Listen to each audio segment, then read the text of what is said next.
وبه نستعين وهو خير ناصر ومعين. الحمد لله الذي توحد بالعز والبقاء وقهر عباده بالموت والفناء. الصلاة والسلام على خاتم الأنبياء وأشرف السفراء وسيد المطهر المخاطب بياسين وطه ونور الأرض والسماء أحمد المجتبى أبي القاسم محمد المصطفى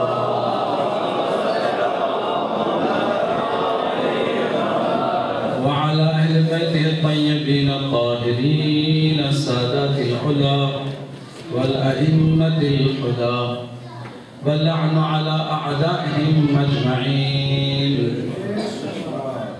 من ليلنا هذا إلى يوم الدين.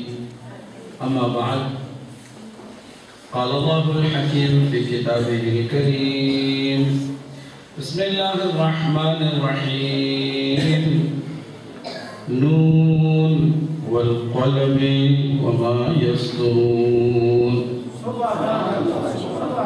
ما أنت بنعمة بربك بمجنون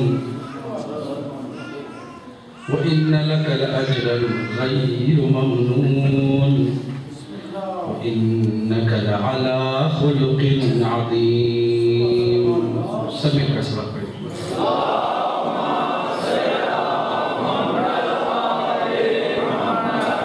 حضرت محترم مجلس تو تقریباً ہو چکی ہے اور مغرب کا وقت بھی قریب ہے اور مناسب نہیں کہ اللہ کے ذکر اور اس کے عظیم بندوں کے ذکر کے درمیان کوئی کلاش پیدا. دونوں ذکر ہر ایک ذکر کے لیے اللہ کے مخصوص وقت رکھا ہے. مختصر گفتگو ہوگی. آج تو مجھے پڑھنے سے زیادہ سننے میں مزہ آیا ہے اور شاید ہی ہمیں کم موقع ملتا سننے کا. آج ہم نے کہا چلو اتنی دور آ کر صرف سنتے ہی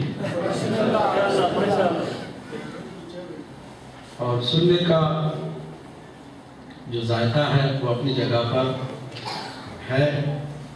ہم تو پڑھتے ہی رہتے ہیں. جس آیت کریمہ کی بلکہ جس سورہ کریمہ کی چند آیات کی تلاوت کا شرف حاصل کیا ہے اسے سورہ والقلم کہا جاتا ہے. اس سورہ کی ابتدا حروف مقطعات میں سے ایک حرف مقطعہ نون سے نون والقلم وما یسطرون. قرآن مجید میں اللہ سبحانہ وتعالیٰ نے 30 سے زائد سوروں کی ابتدا میں حروف مقطعات کو رکھا. آغاز میں بالکل جیسے اپنے اور اپنے حبیب کے درمیان کوئی کوڈ ورڈ ہو جو اللہ نے استعمال کیا.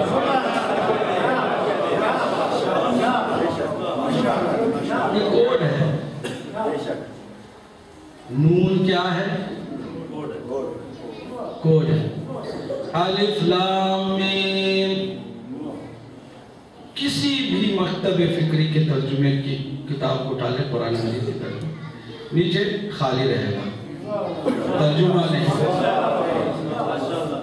الف لام میم کیا مطلب کوئی نہیں جانتا.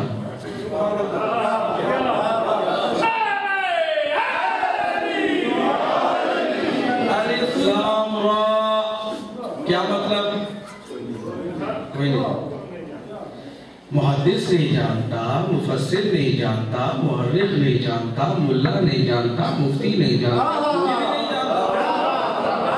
جب ہم کہتے ہیں کوئی بھی نہیں جانتا تو کوئی بھی نہیں جانتا. یا رسول اللہ آپ کے اور اپنے خدا کے درمیان ایک خاص راز ہے, ایک کوڈ ہے جو استعمال تو ہوتا ہے. جسے کوئی نہیں جانتا. جی ہاں, کوئی نہیں جانتا. یاسین کیا مطلب؟ بس سمجھو رسول اللہ سے اللہ نے خطاب کیا ہے. طٰہٰ کیا مطلب؟ بس سمجھو کہ اللہ اور اس کے نبی کے درمیان راز ہے. کون ہے؟ کوئی نہیں جانتا. صاد کیا مطلب؟ کوئی نہیں جانتا. قاف کیا مطلب؟ کوئی نہیں جانتا. الف لام میم را، الف لام میم صاد. قرآن مجید کی آیات کی ابتدا میں یہ حروف مقطعات ہیں. اس کو مقطعات بھی اس لیے کہتے ہیں کہ بظاہر ہم اپنی طرف سے نام دے رہے ہیں نا، بظاہر یہ بعد والی بات سے ڈسکنیکٹ ہے. مقطع مطلب کٹا.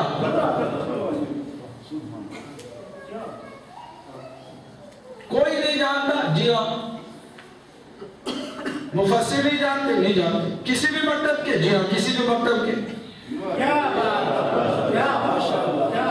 دیوبندی نہیں، بریلوی نہیں، شیعہ نہیں، اہل حدیث نہیں، جماعت اسلامی نہیں. کوئی تو ترجمہ کر کے بتائے. کہتے نہیں بتا سکتے. کیوں؟ یہ راز اپنے اور اپنے خدا کے درمیان نبی نے رکھے، صحابہ کو نہیں بتایا. بتا دیتے تو وہ بات آگے کر دیتے، وہ بات ہم تک پہنچ جاتی اور سب کو معلوم ہو جاتا.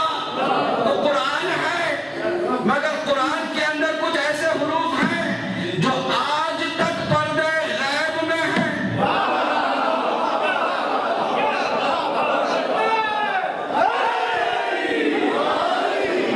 قرآن ہے پروردگار. قرآن تو ہدایت کے لیے ہے. جب بات ہی سمجھ میں نہیں آتی تو ہدایت کیسی؟ بات نہ سمجھا کر بھی ہدایت کر رہے ہیں.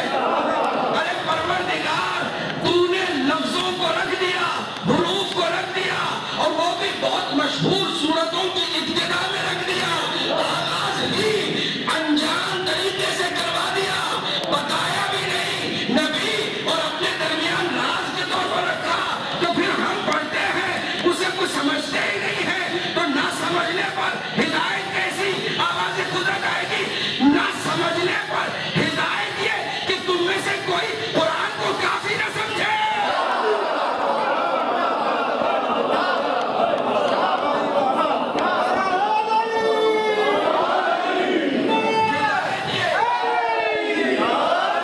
ہدایت یہ دی جا رہی ہے کہ جب ان حروف کو تم نہیں سمجھ سکتے ہو تو پھر یہ دعویٰ کیسے کر رہے ہو کہ قرآن ہمارے لیے کافی ہے؟ اور جس کسی نے بھی یہ نعرہ اٹھایا کہ اے نبی آپ کے لکھنے کی ضرورت نہیں، ہمیں ہماری کتاب قرآن کریم کافی ہے، تو معلوم ہوا یہ اس کے لیے بھی کافی نہیں، کسی کے لیے بھی کافی نہیں.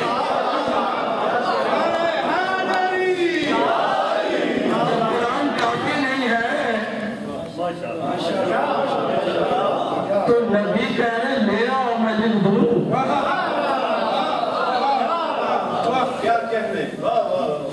راز ہے کہ نہیں ہے؟